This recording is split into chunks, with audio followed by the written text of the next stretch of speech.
Just a while back, when I was preparing for this TED Talk, someone came up to me and she said, Willem, why would your audience spend 15 minutes talking about something that we all know about, namely globalization?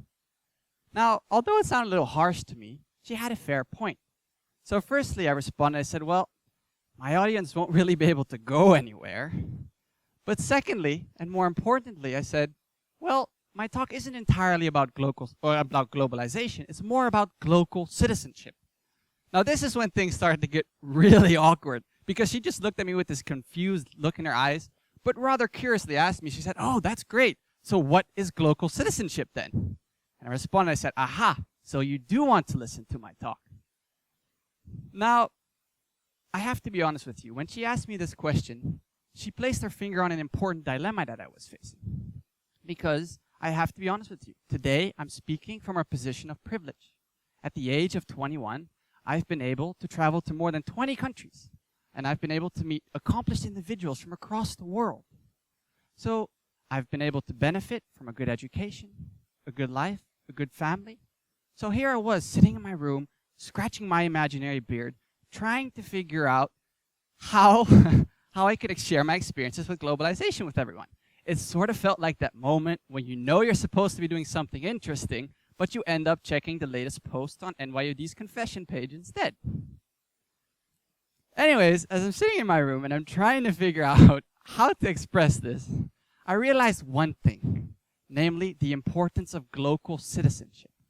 So, you may ask by now, what is global citizenship, right? Well, global citizenship is about individuals that are acting locally with an emphasis on their global interconnectedness with this world. It focuses on solving problems locally whilst incorporating their importance in global issues. So it involves us all in our local communities, our schools, the way that we live, everywhere around us. And we try and connect it with what's happening globally. Like sometimes these seem invisible global forces, but yet it tries to connect both. So for me, global citizenship has very much been rooted in my education. It always takes me at least 5 minutes to explain my educational trajectory. People ask me, they say, wait, so your dad is from the United States, but you grew up in the Netherlands, but you went to high school in Swaziland. Wait, how did you end up in Abu Dhabi now? It confuses people. It confuses myself even sometimes. And I know it's not unique. A lot of students probably in this audience here today and around the world are facing similar questions. What does it mean to be global? How is this forming our identities? What are the ways in which we look at this? How is it forming our lives? And however, I must say, global citizenship is not about traveling the world. It's not about being able to have a global education. Because let's face it, most of us won't be able to, and a lot of people don't have the opportunity to travel.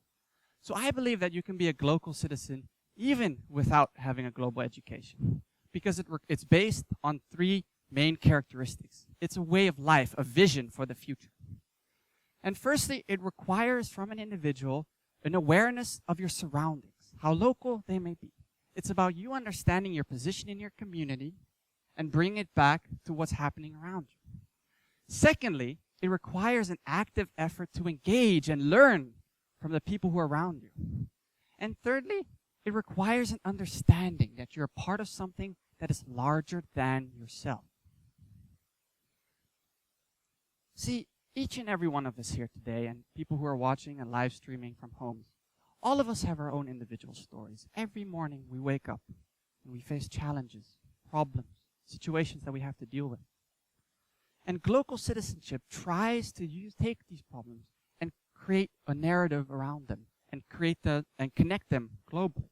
And I think what I'm here today, and what I'm here to do today, is not to talk to you or add to you about globalization. I'm here today to share my story and the way in which globalization has impacted my own identity, and the ways in which I came up with this idea of global citizenship through an encounter I had with someone in 2013. See, my world, when I grew up, seemed interconnected and small. I grew up in a world that could enable me as an individual to travel across the world in more than 48 hours. I grew up in a world that seemed beautiful. It was a beautiful place to grow up to. But yet today we're seeing that individuals are also struggling. Oh, sorry, that was a preview. So what's happening today? So as we see this increased integration of the world, we're also seeing how this global interconnectedness is suffering. So for my world, I grew up in a world that was beautiful, a world that was optimistic, a world that enabled me to connect with people around me. However, I've also seen that this increased integration of the world has created problems on two levels. Firstly, there's an issue that we've seen on a disconnect between what's happening locally and what's happening globally. And now we can see today how badly disconnected they are. Globally, we can say, well, globalization has sort of worked as a stabilizing force. It's enabled us to politically work more together. We can see economically that we're more integrated now than ever before. It's created a market economy, free trade, less protectionism. And socially, we are more connected than ever before. I always like to say that we've come to a time in human civilization in which you can sit at the backseat of your car manufactured in Germany while eating an Italian-inspired pizza with a little Belgian waffle on the side while sending a Snapchat to your friends of your dog sticking its head outside of the window. It is truly an amazing time to be alive. And my point is this: never in the history of humanity have we been so exposed to different ideas, cultures, technologies, identities. It is amazing. The world has opened up to us because of globalization.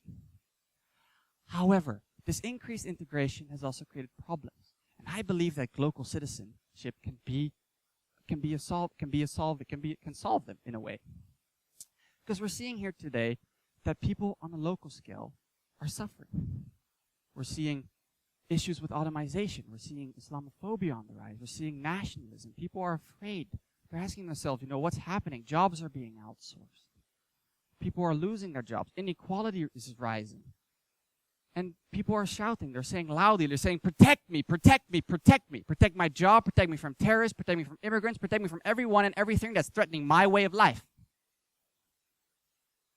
Now, these are valid concerns. But the ways that we're dealing with them are troubling.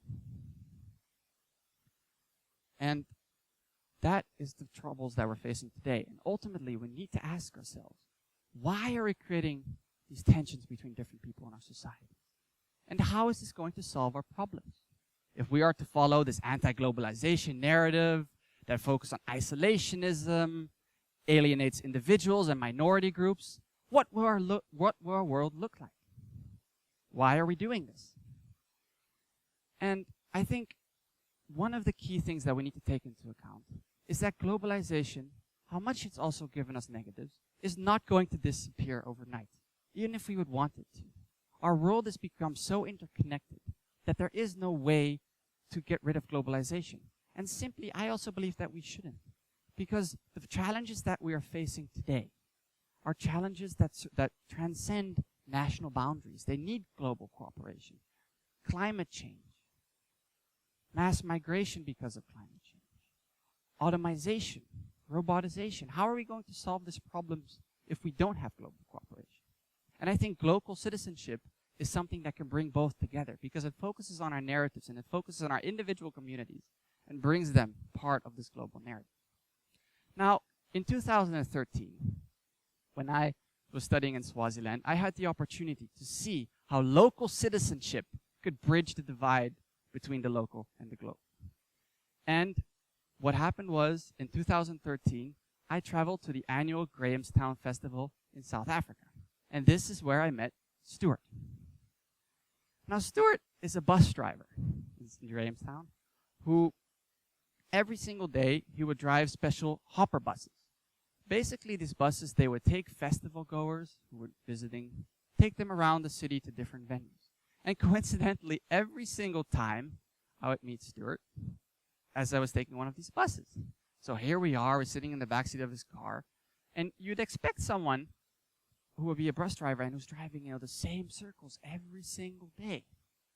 It would be quite a numbing experience, right? Yet Stuart was the most cheerful and happy person I have ever met. We were used to sit in the back of his bus rides, singing along to Rick Ashley's Never Gonna Give You Up and Celine Dion's My Heart Will Go On. I know he had actually recorded these songs on little cassette tapes that he was playing. I know it might sound weird to you, but we actually had cassette tape.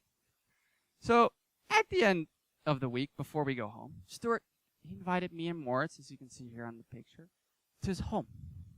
And before we knew it, I was sitting in the back seat of a red Suzuki-looking car, stuffed with Stuart's family, off to his home. And as we're sitting in the back of his car, he's driving, he's telling him about his life, he's telling him about our community programs, local projects that he's having in his community to bring people back to schools and help them. And as we're driving outside of Grahamstown, you know, it's getting darker outside. The houses are getting more densely packed. We're seeing small fires. People are congregating on the streets. And eventually we arrive at Stuart's house. Now Stuart lives in a tiny bedroom apartment just outside of the luxurious inner cities of Grahamstown. And as we got there, Stuart was showing us around this little house. And he was talking to us about globalization and climate change. And he actually brought us this little kitchen where he had these tiny recycling bins. Now, to me, it almost seemed bizarre that we would be talking about global problems like this in such a humbling setting, right? Yet, at the end of Stuart's little tour, he came up to me and Moritz and he said, I am not a great man. We don't have much, but we have our family, we have enough to eat, and we are ready for this world. Now, at a 17, 18-year-old kiddo, it had such a paramount importance and effect on me because here I was standing in this man's living room who had so much more, who from a position of privilege, yet he had so much more in life than I. And I felt so vulnerable and humble in that moment. And I think what made me realize is that what made Stuart a true global citizen was firstly that he was able to be aware of his surroundings. He was able to connect with his local community. He was helping projects, setting up projects for children. He was supporting them, and he realized that he was part of something. Secondly, he was taking an active effort to engage with others. There he was inviting two foreigners into his home who had barely met. And thirdly, what made Stuart a global citizen was that he was capable of connecting his world to a larger narrative, to a larger global world. And I think he really touched on one of the key problems that we're facing in our world today. Namely, we are being paralyzed by a human incapacity to see ourselves as part of a larger world. Yet we expect all the benefits that this interconnected and amazing world has given us to come naturally without any effort. We want the good, but fail to change the bad. And I believe that global citizenship consists out of individuals who are capable of connecting what's happening in their local surroundings and connecting them to a global world is what we need. We need citizens just like Stuart. Thank you.